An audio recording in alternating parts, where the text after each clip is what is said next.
OlliOlli World might be the weirdest skateboarding game that I ever played to this date, but in a good way.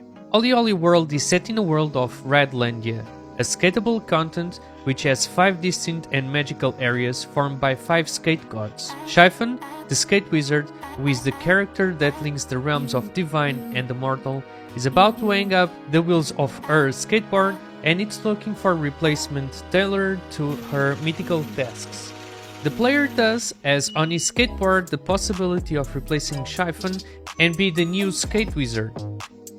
This is not just an interesting title for its gameplay, his entire narrative is presented in a goofy yet very involving way, where it's possible in all the characters to perceive their personality traits.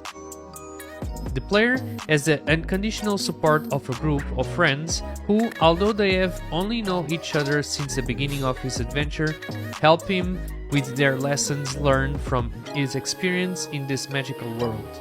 Regarding to the gameplay, it unfolds through a side-scroller screen.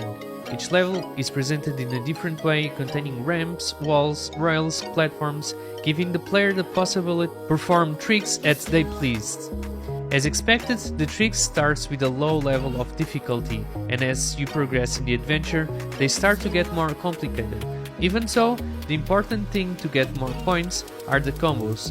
Those long lines of text with the tricks that were performed pull the most hardcore side of each one. The problem is, if you fall, all the accumulated points are lost. The game has a system of checkpoints during the level which can help to have a smoother run. In this sense, it is possible to adjust the type of approach of each level and compete with friends or even worldwide to obtain the highest score. Who doesn't like a little bit of competition? There is no feeling of boredom by the repetition of situation.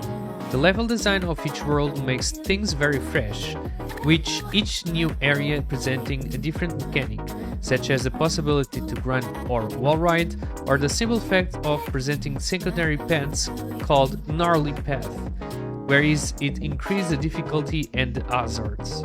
These mechanics are introduced in a gradual rhythm to facilitate the understanding of their complexities, making the whole experience super immersive and fun, where the simple sensation of speeds that you can take from riding down the slope or by grinding on rail is very well implemented.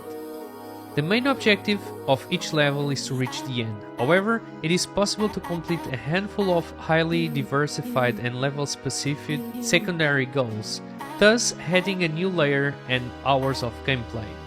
After the end of the campaign, there is a very interesting post-content adding to all the replayability that you can have to repeat the levels in order to complete all the side quests of each level. There is a mode that randomly generates content where the player can choose the biome, difficulty and duration of the stage in order to get the best score. A key will be associated within the level, allowing the player to return to the previous generated level or even share with the community. In addition to all these experiences, there is the online mode where players can complete head-to-heads to climb the ranking and consequent league. It is indeed possible to get a lot of enjoyment out of the story alone, but the enjoyment that is taken from understanding each maneuver or combo mixed with the learning curve that it's hard but super interesting to go through, it's to be praised.